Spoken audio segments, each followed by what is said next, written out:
మిగిలిన వారందరికీ వచ్చే వారం రోజుల్లో ఎలాంటి ట్రీట్మెంట్ ఉండబోతోందో తెలుసా? పెమ్మసాని గారు ఇచ్చినటువంటి వార్నింగ్ అంటే ఈ దాడులు, ఈ దౌర్జన్యాలు, ఈ హత్యాయత్నాలు, బీభత్సకాండ కంటిన్యూ చేయబోతున్నామని వాళ్లే స్వయంగా చెప్పడం చూస్తుంటే ఏమనిపిస్తోంది?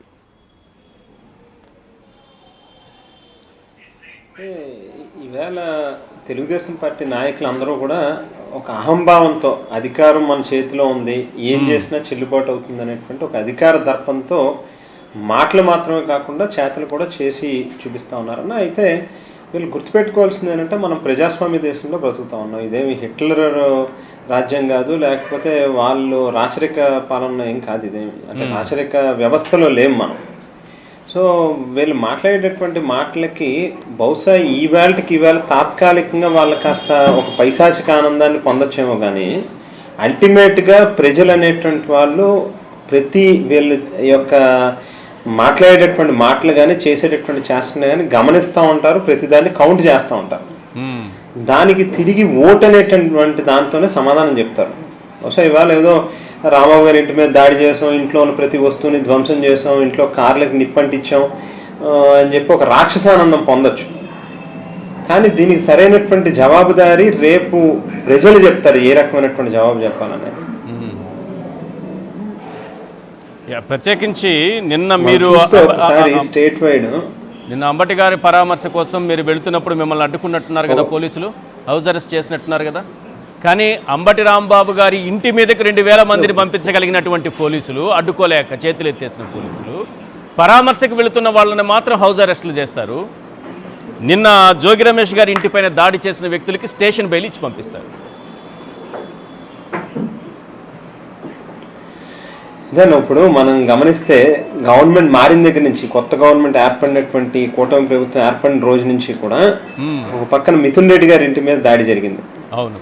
తర్వాత హిందూపూర్లో వేణు గారి కార్యాలయం మీద దాడి జరిగింది.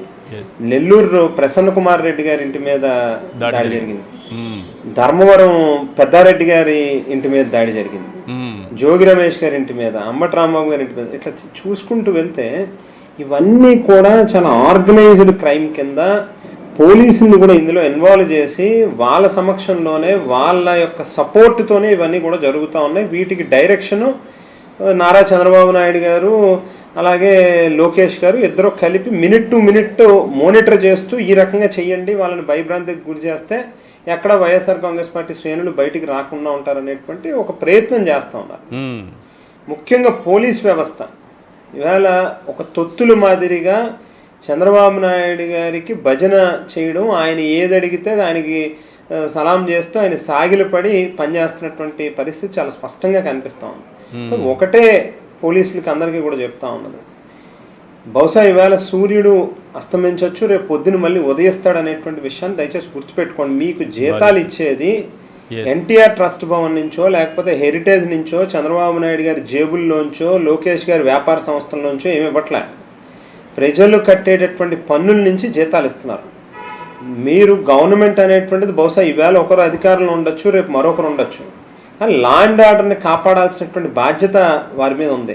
ఇవాళ ఒక బాధ్యత గల స్థానంలో ఉన్నటువంటి డీజీపీ దగ్గర నుంచి మొదలుపెట్టి ఈ రాష్ట్రంలోనికి అత్యున్నతమైనటువంటి పోలీస్ అధికారిగా ఉన్నటువంటి డీజీపీ దగ్గర నుంచి మొదలుపెట్టి గుంటూరు జిల్లా ఎస్పీ గారు కావచ్చు, లేకపోతే అక్కడ ఆ పర్టికులర్ సీన్లో జరుగుతున్నప్పుడు సీన్ జరుగుతున్నటువంటి సందర్భంలో అక్కడ ఉన్నటువంటి పోలీసులు కావచ్చు, సాయంత్రం 4 గంటలకి ప్రారంభమైనటువంటి ఈ దమనకాండ రాత్రి 1 గంట వరకు 2 వరకు కూడా జరుగుతూనే ఉన్నప్పటికీ కూడా, అంటే ఆల్మోస్ట్ 7 to 8 hours కంటిన్యూగా ఒక పక్కన దాడి జరుగుతూ ఉంటే ఎక్కడ ఆ ఇంట్లోనేమో మహిళలు ఉన్నారు, చిన్నపిల్లలు ఉన్నారు, తాగి కొంతమంది గాంజాలు తీసుకుని అటువంటి బ్యాచ్లన్నీ దగ్గరుండి స్థానిక శాసనసభ్యురాలే ఆమె ఒక రౌడీ షీటర్ మాదిరిగా గల్లా మాధవి అనే ఆమె అక్కడికి వచ్చి స్వయంగా ఇది చేస్తుంటే పోలీసులు కళ్ళప్పగించుకుని ప్రేక్షక పాత్ర చూస్తూ ఉన్నారు. అంటే ఎక్కడికి వెళ్ళిపోతుంది ఈ వ్యవస్థ?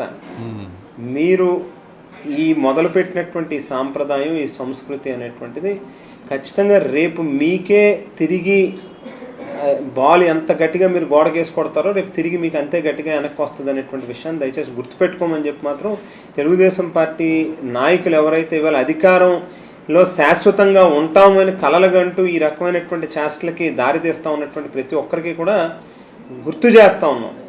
అన్ని రోజులు మీవి కాదు, ఇది మంచి పద్ధతి కాదు అనేటువంటిది మాత్రం డెఫినెట్గా దీనికి తగినటువంటి మూల్యం చెల్లించుకునేటటువంటి పరిస్థితి వస్తుంది. అంటే మీ పార్టీ నాయకులు బూతులతో రెచ్చిపోతున్నారు, బూతులు మాట్లాడుతున్నారు, అందుకే ఆగ్రహంతో ఇటు టీడీపీ శ్రేణులు దాడులు చేస్తున్నాయి అన్నట్టుగా ఈరోజు టీడీపీ నాయకులు ప్రెస్ మీట్లు పెట్టి మరీ మాట్లాడుతున్నారు కదా. ఇప్పుడు మంత్రుల భాషలు మనం చూస్తే అండి, అసలు ఎవడైనా వాళ్ళలో మంత్రుల కింద పనిచేస్తారు. అసలు ఒక్కొక్కటి భాష మనం చూస్తూ ఉంటే అసలు మనం గతంలో లోకేష్ మాట్లాడినటువంటి భాష మనం గమనిస్తే అసలు బూతులు, ఆ బూతు పురాణం, ఆ మాటలు ఒక బూతు కాదు, ఇంకా అసలు మనం మామూలుగా ఇట్లా మీడియాలో ప్రస్తావించుకునేటటువంటి బూతులు కూడా కాదు. అవును, అంబటి రాంబాబు గారి మీద చాలా ప్రీ ప్లాన్డ్గా సోషల్ మీడియాలో కూడా ముందుగానే వాళ్ళు పెట్టి వారి మీద దాడి చేయడానికి ఒక ఆర్గనైజ్డ్గా ప్రోగ్రామ్ ప్లాన్ చేసుకున్న వాళ్ళు కర్రలతో రాడ్లతో ఒక సెంటర్లో దారి కాసి ఆయన కారుని అడ్డగించి మీద పడి కొట్టడానికి కారు అద్దాలు పగలగొట్టి ప్రయత్నం చేస్తూ ఉంటే అప్పటికే సుమారుగా ఒక హాఫ్ అన్ అవర్ 40 minutes ఒక ఇది జరిగిన తర్వాత అక్కడ ఒక ఆల్మోస్ట్ ఒక కొట్లాట వాతావరణం అక్కడ వచ్చిన తర్వాత చాలాసేపు ఓపిక పట్టినటువంటి ఆయన మీరు గమనిస్తే కరెక్ట్గా దానికి ఒక 15-20 నిమిషాల ముందే ఒక ఆలయంలో వెంకటేశ్వర స్వామి గుడిలో ఈ లడ్డూకి సంబంధించినటువంటి అంశం మీద కార్యక్రమం చేసుకుని అక్కడ సుమారుగా 200-300 మంది పైన వైఎస్ఆర్ కాంగ్రెస్ పార్టీ నాయకులు కార్యకర్తలు ఉన్నారు అక్కడ. స్టిల్ వాళ్ళు ఎవరిని కూడా మనం గొడవకి వెళ్ళట్లేదు, ఇది దేవుడికి సంబంధించినటువంటి అంశం, దేవుడే వాళ్ళకి ప్రాయశ్చిత్తం చేస్తాడు, వాళ్ళకి సరైనటువంటి శిక్ష వేస్తాడు అని చెప్పి ఆయన సింగిల్గా కారులో ఆయన ఒక్క కారుతోనే బయలుదేరి ఇంటికి వెళ్తూ ఉంటే వాళ్ళే అడ్డగించి ఆయన మీద పడి అమ్మ ఆలి బూతులు లకారాలు ఉపయోగించి నోటికి వచ్చినట్టుగా మాట్లాడుతూ ఉంటే ఎవరైనా ఉప్పు కారం తింటున్నాం కదండి, ఎంతసేపైనా ఉపయోగపడతారు. అమ్మల్ని ఇంట్లో భార్యల్ని పట్టుకుని వాళ్ళేం కర్మ చేసుకున్నారు, వాళ్ళేం తప్పు చేశారు, వాళ్ళకేం సంబంధం రాజకీయాలతో, ఒక స్థాయి వరకు ఎవరైనా ఉపయోగపడతారు. దానికి బదులుగా వాళ్ళు మాట్లాడేటటువంటి మాటలకు బదులుగా ఆయన రియాక్ట్ అయ్యాడు. ఆయన స్పర్ ఆఫ్ ద మూమెంట్ అప్పటికప్పుడు వెంటనే మాట్లాడినటువంటి మాట తప్పితే ఆయన కావాలని వాంటెడ్గా, ఎందుకంటే మనం చూస్తే అంబటి రాంబాబు గారిని ఫర్ ద లాస్ట్ ఆయన NSUI నుంచి అంటే విద్యార్థి దశ నుంచి రాజకీయాల్లో ఉన్నటువంటి వ్యక్తి. ఆయన చాలా హుందాగా ప్రవర్తిస్తాడు. ఎప్పుడైనా ఒక అధికార పార్టీని కావచ్చు లేకపోతే ప్రత్యర్థుల్ని విమర్శించేటప్పుడు కానీ చాలా ఆయన భాష, ఆయన పదజాలం చాలా హుందాగానే ఉంటుంది తప్పితే ఎక్కడ గమ్ముని నోరు జారేటటువంటి వ్యక్తి కాదు ఆయన.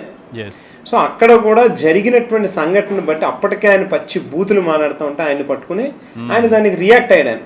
తిరిగి మళ్ళీ ఆయనంతటా ఆయన చాలా పెద్దరికంగా సంజయ్షి చెప్పుకున్నాడు, లేదు ఏదో పొరపాటు జరిగింది, నా వయసుకి నేను 70 సంవత్సరాల వయసు వచ్చినప్పుడు నేను ఈ రకంగా గమ్ముని నోరు జారి ఉండాల్సిందేమో, పైగా నేను చంద్రబాబు నాయుడు గారిని ఎక్కడ ఆ రకమైనటువంటి మాట మాట్లాడలేదు, మాట్లాడి ఉండుంటే మీరు ఏదైనా బాధపడి ఉంటే నా మాటలు వెనక్కి తీసుకుంటున్నానని చాలా పెద్దరికంగా చెప్పాడు ఆయన.